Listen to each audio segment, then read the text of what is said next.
coming to Rosewood event venue, especially through the storm. Yeah. I mean, this is trooper status. I mean, Yeah. we had sirens, we had hail, we had a rainstorm, and joy fluid. So, I mean, we can survive anything. Okay. No, not yet. So, this is our story session, and we have some story session people here. Our first ever, Cheryl Shepard was here. She started our story session out. Joy Bishop, she has a book that she started and has, and you can get from her, and you can get it online. She told her a story about the journey of writing a book. That's about right. And we're happy that she's here. We have Spencer Duncan here. He's kind of new to this. He's going to be speaking next month. But this gal right here, she's been fantastic. I met her through this. Actually, her name's Emily Howell. And she's going to tell her story. One of the reasons why we started a story session is because advertising is like telling stories. And it's telling stories on multiple platforms, telling the same story over and over and over. And hopefully people will come and check you out. But that's why we wanted to do this here at Rosewood, and people have a story. And so Miss Emily has a story. She's going to share it with us today. So let's give her a nice warm welcome. We're so happy to have her. First, I want to say I thought this was supposed to be an hour. I'm going to shave it down to like half an hour. I want to thank everybody who came today. I want to thank Jim for giving me this opportunity. And I'm going to try to make it as quick and painless as possible. So first, I just wanted to kind of mention that I was born in Lawrence, Kansas a long time ago. My mom already had 2 kids, a brother and a sister. They were older than me. She was a single mom right away when I was born. My dad, that I thought was my dad, died when I was 2. He was murdered. So that had this lasting impact on me. It's just something you couldn't quite pinpoint as a child, losing something you never had. And so I kind of always carried that with me. And I always thought if my dad had been around, that my life might have looked different. Maybe we wouldn't have been so poor, because we were very poor. I knew it then and I know it now. Looking back, I was like, wow, I don't know how we survived, honestly. And through all those things, it's helped shape my strength and my perspective, my compassion towards people, and just the way that I move through the world. And though childhood is hard for a lot of people, thankfully one thing my mom did right was meet my stepdad. He's just an amazing man. His name is Jim, and when they're together, my mom is more grounded and present, and life has always felt more normal when he's here. We have family dinners and magical Christmases, and when we were little, we had someone to fix our bikes and show us how to do yard work. And they dated on and on throughout my childhood. And then they got back together when I was 13. And by then I was kind of an asshole, right? My mom had been raising me. She wasn't very present. So when he showed back up, I just wasn't going to let anybody tell me what to do.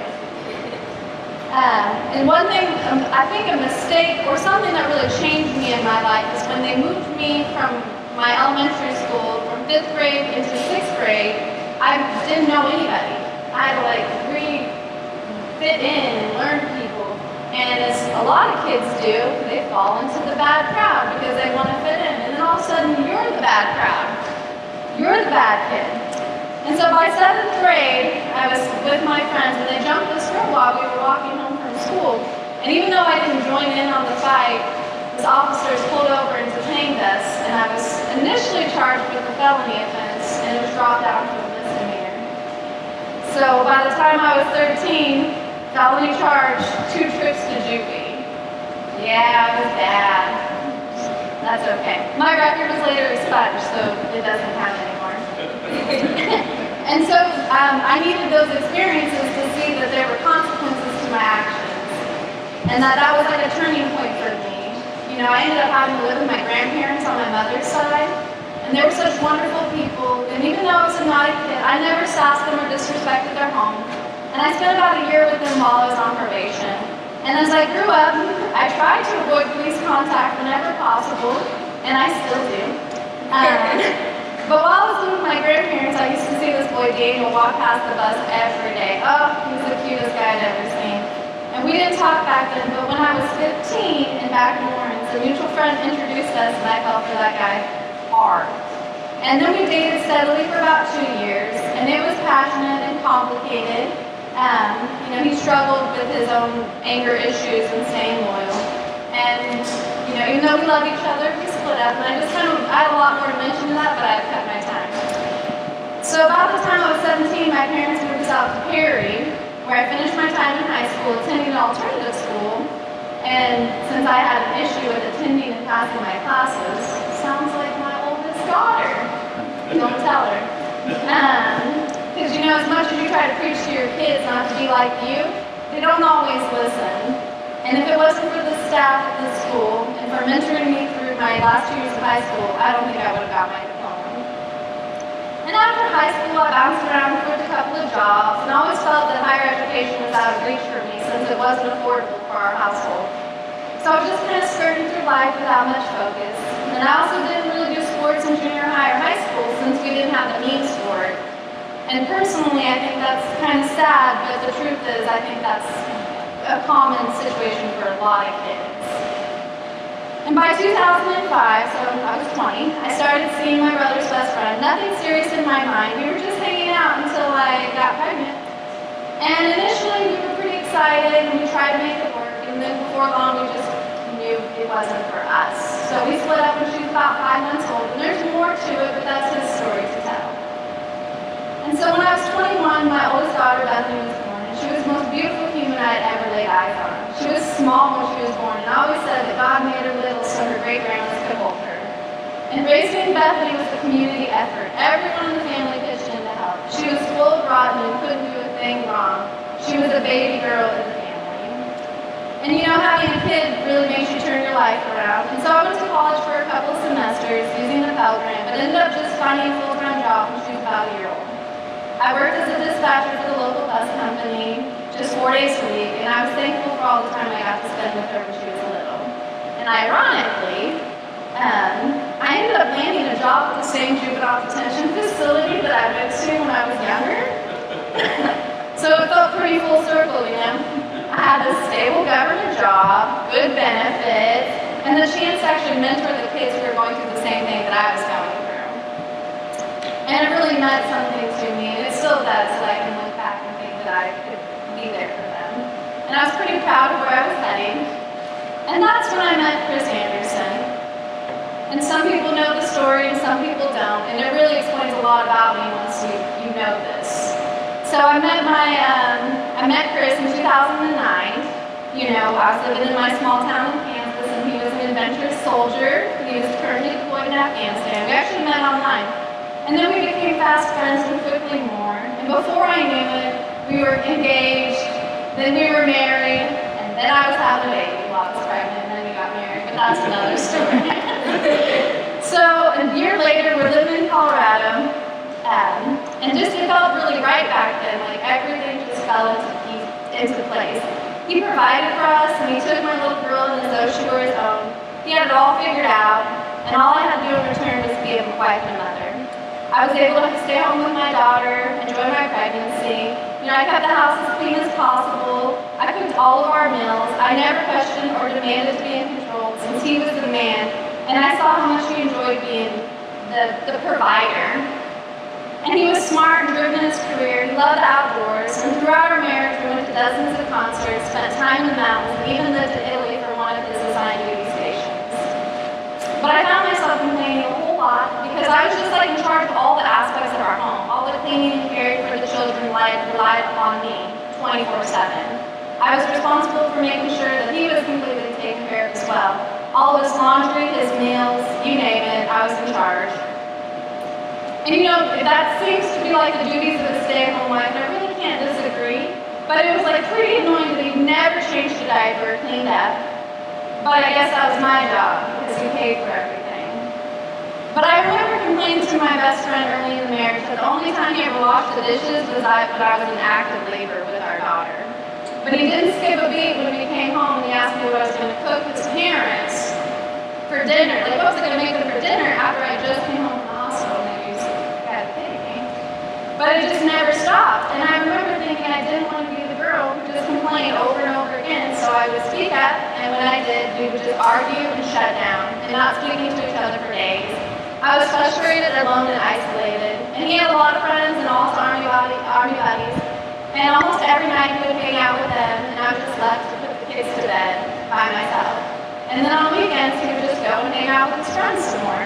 But thankfully, I made some friends, and though they had to pass his approval, I wasn't allowed to leave the house without our youngest daughter, especially when she was an infant. Even he insisted I pump excess amounts of milk, but refused to feed it to her. So I was forced to stay home or take them with me, which honestly I preferred because he got upset with them easily. And this kind of reduced my social life to zero, unless one of the approved friends came to see me. I just had to be sure to earn my time away is how I felt. I had to make sure that he was fed and things were done for him before I could leave. But thankfully, by the grace of God, even though I didn't get to see my friends very much, I did make a few close friends. Dee, Jen, Becky, Katie, Audra, and especially Gina. And I wouldn't have survived without them. Each of them helped me during my greatest times of need during my marriage. Those women kept showing up to be my friend, even when Chris made it challenging. He hated Audra. He always referred to her as "what's her face" because she would challenge him in the way he was treating me and the girls. And Dee always found a way of getting out of the house and always made me feel welcome in her home. And Gina, oh, the golden goose of my friends, the one Chris never suspected of being as witty and smart as she is, worked to my advantage like no other. She actually helped, this is in here, she helped me break into the computer. Like, I would have never figured that out. I'm not that kind of person, and it was amazing. But I just kind of figured during my marriage, everybody was just kind of tired of their own lot, and that the grass was always greener on the other side. But things were just starting to wear on me like fine grit sandpaper, like I was being rough raw. And I started speaking up more about it, and the more upset I got about it, it just increased our turnaround for fights. He would kind of change a little bit, and it would go right back to the way it was. But see, I felt, and I know there was something different about our marriage, and then something I couldn't put my finger on at the time. I was always made to feel small, insignificant, and uneducated. I was constantly told stories about who I was and what my life was like without him, on repeat like a broken record, so much so that this narrative of who I was became my own. To him, of course, I was a poor single mother, and he saved me from my trailer home in Kansas. I clearly didn't have much going for me, and he made fun of my accent and the way that I say things like, helping only helps if it helps. I was always wrong, and he'd fight till I realized it. And I wasn't in tune enough with him to even know what he wanted for dinner, and anything I cooked was just never right. And I wasn't allowed to work because if I did, he would do all the jobs, taking care of everything around the house. And so, by 2019, for 10 years, I was a frog in boiling water. It came on slow, and then all at once. And things started to change at an accelerated pace once Chris got out of the Army. He'd been medically discharged for a neck injury, and like most soldiers, they fight with their identity when they get home. But he kind of took these things to another level. During this time, I even suspected that he cheated on me, but I was too submissive to confront him. And after all these years, I didn't have access to any of our savings accounts or even know how much we had. I was told that nothing I had was ours, it was all his since he earned it, and that without him, I would end up alone and in destitution. This part I didn't mention the last time. But one smart move I made when he was being discharged out of the military was I enrolled myself into the local community college to get a degree. He fought me like hell over it, but eventually bent when he figured out he could let me use his GI Bill to get housing allowance so he could get paid. So he was like, sure, go to school. And that was one of the greatest gifts that he did give me, was helping me with my higher education, because I didn't have to use student loans or gain any debt to get my degree. What I didn't realize at the time was taking these courses, especially the paralegal courses and the Microsoft courses, would be really helpful very soon. And maybe I could live with a lot of the things that went on in the marriage, like just kind of being the servant at the house. But it just kind of all came to head when one day Chris left the house with his 1911 45 caliber pistol and was ready to unalive himself. And this wasn't the first time he done this, but this time I didn't do anything. I just let him leave. I didn't call him. I didn't call the police. I didn't call his parents. I was dad. I didn't care, whatever, because we played this game time and time again. And then he came back, and he was very upset. I don't do this. And he wouldn't walk away when he could have it so easily. He stormed the house with his gun, and he made sure I knew he was serious. And he flashed his gun at me, and it was like earth-shattering. I knew that he was capable of killing me and my girls, and I snapped. And that day, I pleaded with the police that I filed for divorce. Like, I left. The kid didn't even have shoes on. I just grabbed her up and went to the courthouse.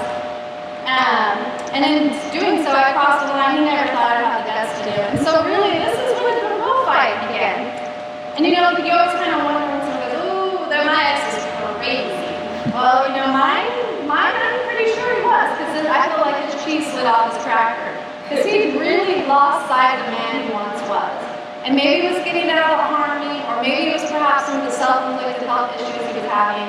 Things that seemed to grow day by day, but it was 1,000 different things. But he changed from the man I once knew.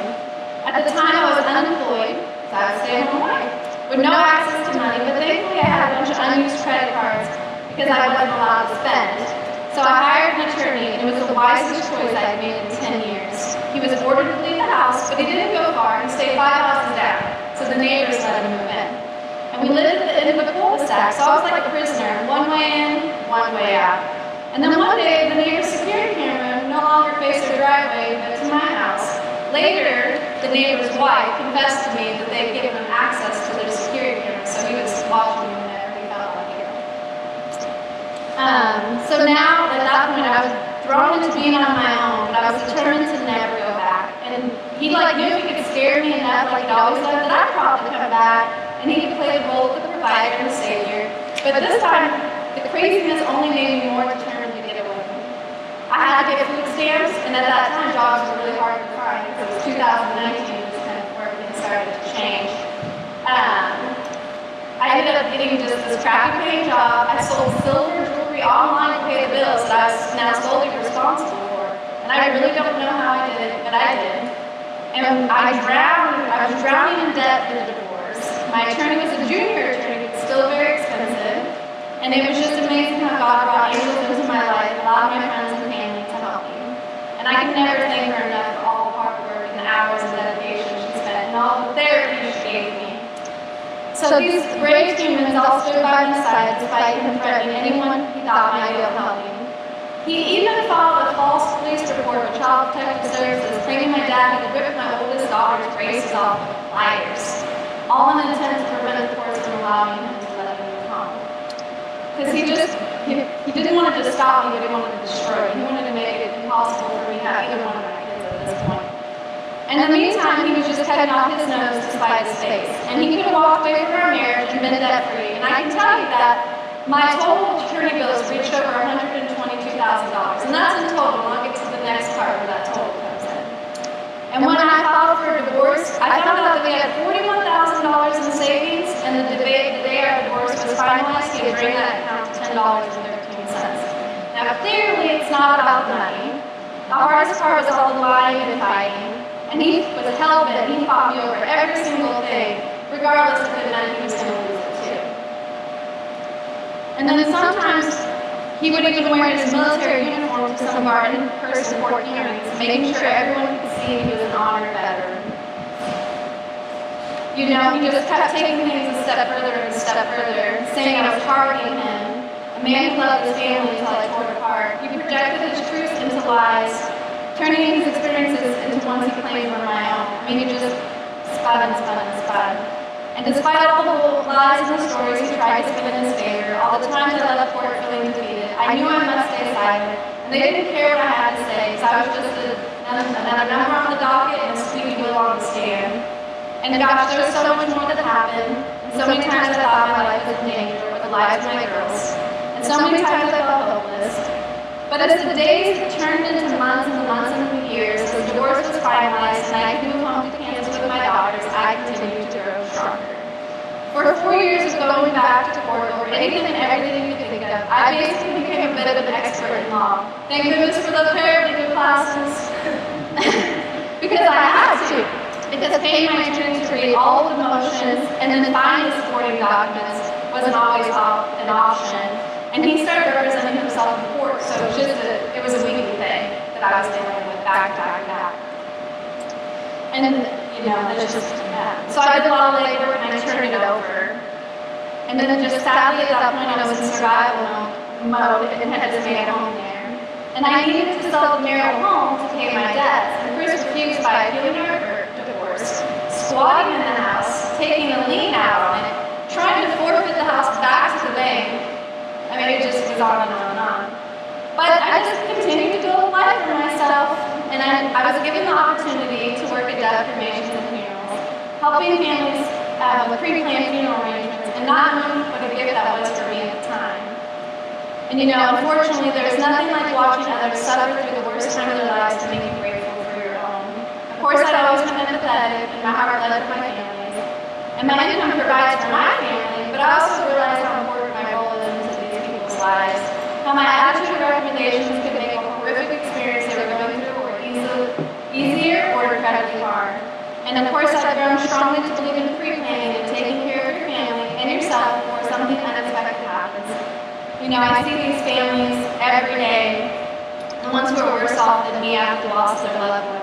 And I just want to prevent others from experiencing that. And they say that hurt people, but I think that hurt people have the ability to tend to wounds like no other. They have the ability to not only survive, but to learn and to avoid a means to protect themselves from experiencing the same pain twice. And so I hear their stories, and I carry them with me to each new family, helping them avoid the bad and to try to make their lives easier.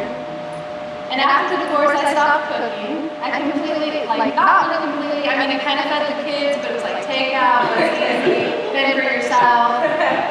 They figured it out. They didn't start. But it just, I couldn't even cook a good meal, and I wasn't even able to date. I couldn't even consider it because it was bad enough that my job knew why I traveled to Colorado so much for 4 years. But try explaining that to a new partner. And the expense. I was dishing out tens of thousands of dollars constantly, it felt like. Nobody wants to deal with that, I did. And I also figured he would target them too. So, a little asterisk here. In the middle of all of this, in 2022, after my house was finally sold, I was able to buy a house and move out of my dad's house. And I couldn't be more thankful for him letting me stay there. Just because he let us stay there for about 2 years while I got back on my feet. I thought I deleted this part, sorry guys. But when I was buying a house, that's when I met Cheryl. You need to buy a house. Yeah. She was the driving force from the first encounter. It seems like a chance encounter because of a phone call I made one day. And then the trust we built from the moment we met. She became my realtor when I was just looking for a house, but I wasn't ready to buy one yet. I just wanted to see what some of my options were. I saw one off 18th Street. She was a realtor of record and agreed to show me the house even though I wasn't committed to a realtor or home yet. I swear she showed up late and came speeding in when she got there. But she had energy like no other, so much so I was almost taken back. But it didn't take long for her to win me over. She was honest, kind, and understanding. Everything I needed when making this huge purchase on my own. And she did not pay me to plug her like this. I cannot thank her enough for helping me, for guiding me, for still helping me. And if I ever need something or have questions, she is there. It can be about my house, my life, my relationships, or guidance and faith. She is like a North Star who can guide you. I think because she's had her own experiences in life that give her compassion like no other. Even though she's a spitfire in her own right. Yeah. So, now I'm in 2023. It's kind of late May, and I noticed that Chris had stopped posting to his TikTok account. And he was always on, and I was always on high alert for the next motion, email, or text message. And so kind of stalkerish, you can judge if you want, but I would watch his TikTok and search for clues to kind of see what his mental state was, where he was at, just to kind of get a feel. But then he stopped posting. And so I was just kind of getting concerned. And then a few weeks had passed, and he had messaged our daughter, I had everything from the court. And then on Father's Day, when my daughter messaged her dad on iMessage, and it was not blue, but green. And if you know anything about iPhone, they should be blue,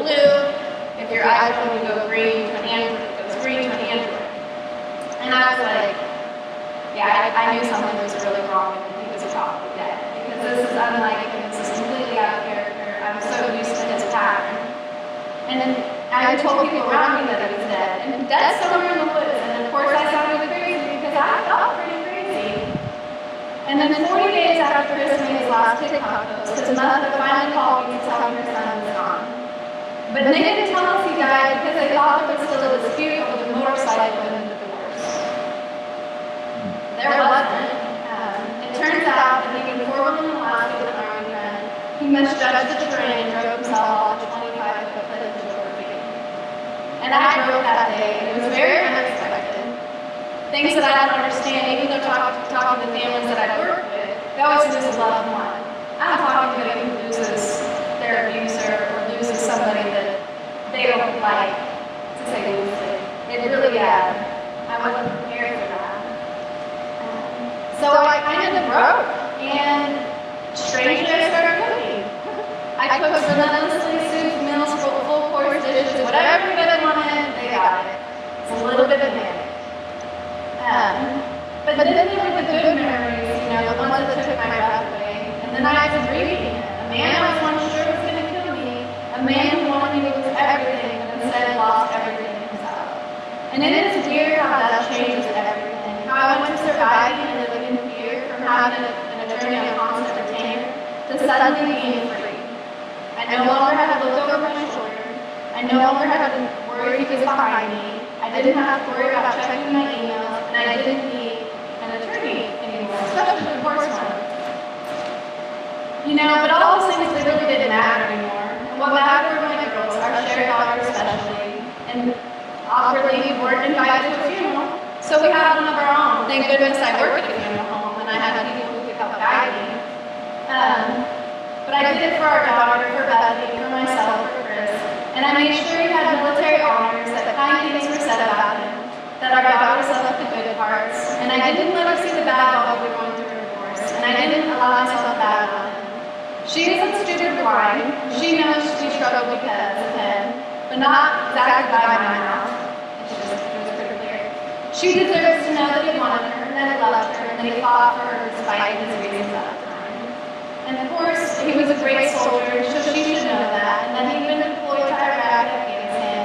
He was smart and driven, and at one time had everything figured out. And then he fell in love with the girl, took her on adventures, and then lied to her until they couldn't anymore. Of course, I'm not trying to create a fairy tale for my daughter. I just don't want her to have my story be her story. Now, we're going to get to 2024. Do I have time? How am I doing on time? Keep going. We're staying all night. Well, the part that I didn't write in here is that the reason I said total attorney costs is because I lived in probate with his parents. And that was about $21,000. They fought with me in court, they filed a little bill, it just kept going on and on and on. And the only person who lost was our kid. So a lot of the money she could have had went to attorneys, which is pretty unfortunate. And honestly, I don't talk to them. I try not to, because I can't sympathize with his mother. And that's been pretty hard, and I wish I could, but I can't. I don't stop her from having a relationship with the children, but I'm not going to facilitate with that. So by 2024, so last summer, I realized that I'd been just numbing out my pain with basically drinking every day. And I don't say that out of control, but it wasn't healthy. And after Chris was gone for about a year, I just knew it was time to stop. And so I quit drinking officially on May 24th. And not for one big reason, but for many: my health, my daughters, my future. And sobriety had just kind of forced me to face what I'd been avoiding, to sit with all this pain and finally learn to be gentle with myself. And that's when, real change starts to happen for anybody. So here I was, finally getting my life in order, and I wake up on July 3rd and I felt like I had done 1,000 squats. You know me, I'm not working out. And the pain started to feel like numbness and tingling down my hips, legs, and calves. And the longer I sat, the harder it was to get at, and at night I could barely move. And when I woke up, my legs were feeling like they were losing mobility if I stayed still for too long.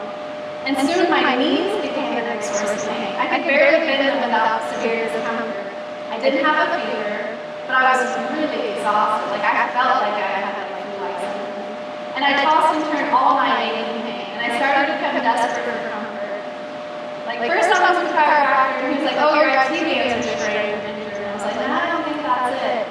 And then finally I begged my doctor to see me, like immediately. She took a bunch of tests, and she was like, "You know, everything looks fine except for you've got high inflammation." That right there. So technically it should be a below 0.5 is a 22, which is consistent with like a traumatic injury or severe illness. Neither I had, just high inflammation. So after weeks of constant pain, I found a book on eBay, The Autoimmune Solution, and I'm not plugging this doctor, I'm just telling you what I did. And The Autoimmune Solution by Dr. Amy Myers, and I read it in 2 days, and she said, give it 30 days to cut out all inflammatory foods. And so I did. And then by after a month of only really eating meat, produce, which is vegetables and fruit, I started to feel better after about a month. Like I don't eat grains, legumes, no, I don't know what else. Beans, eggs, dairy. My diet's pretty restricted, but I do feel much, much better. And I really skinny by then, like fruit so much. Seriously. I just really didn't want to go on steroids, masks, whatever I was going through. And we've done vials after vials after vials, and I still don't know what happened, but I continue to eat this healthy lifestyle because I don't go back to feeling that pain. I can only compare it to the same amount of pain I had when I had a cesarean section. That was terrible. But I think the pivotal point on that is like, one, your health. Don't take it for granted, because you never know when it can change, and sometimes the doctors can't fix it. But looking back, once felt like a challenge, is now a blessing. All those years of cooking every single meal have really come in handy. So now that I cook all of my meals, and I care for myself, and I manage my health, and I control what I eat, and exactly what I put in my food, and I'm so thankful in the abstract way that I had to cook all those times, because now I use it to my benefit. But really, I would say right now about 98% better from last year. I still kind of get some pain in like my hips and my joints. I'm not sure if that's from the original or what have you. And then sometimes I get some muscle flutters.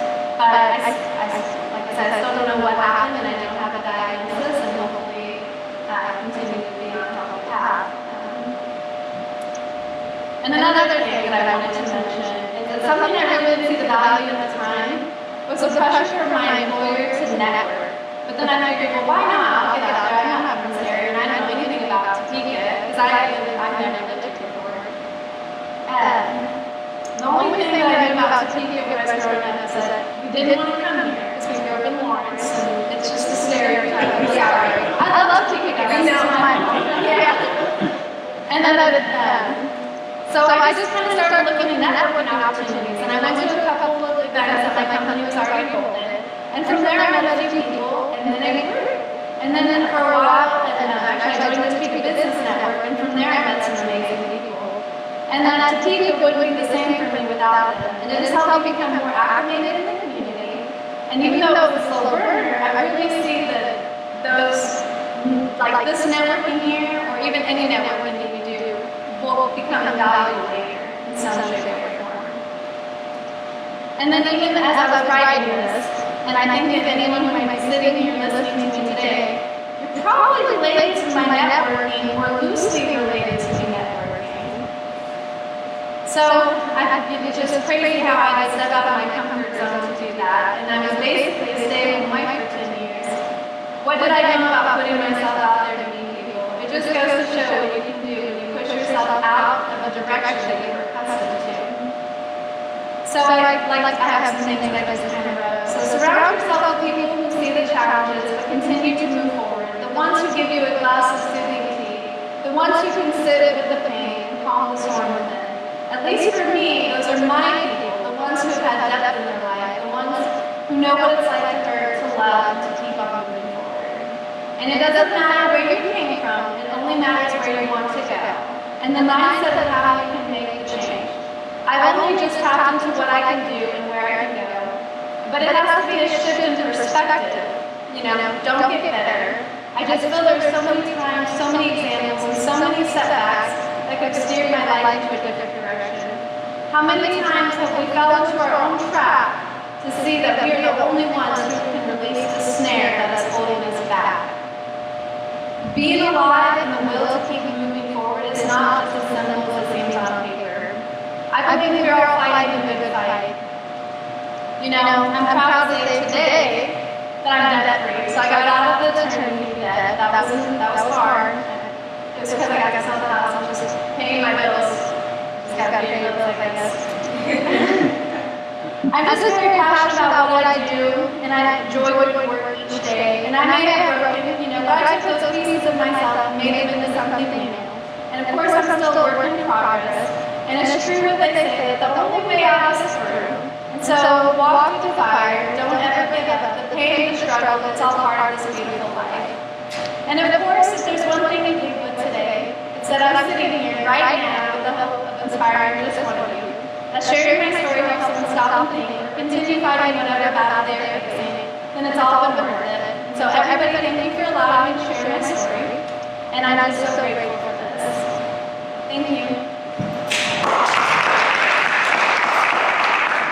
Thank you for joining us today. And see us next month while Spencer Duncan's going to share his story. Come see us. Thanks for coming.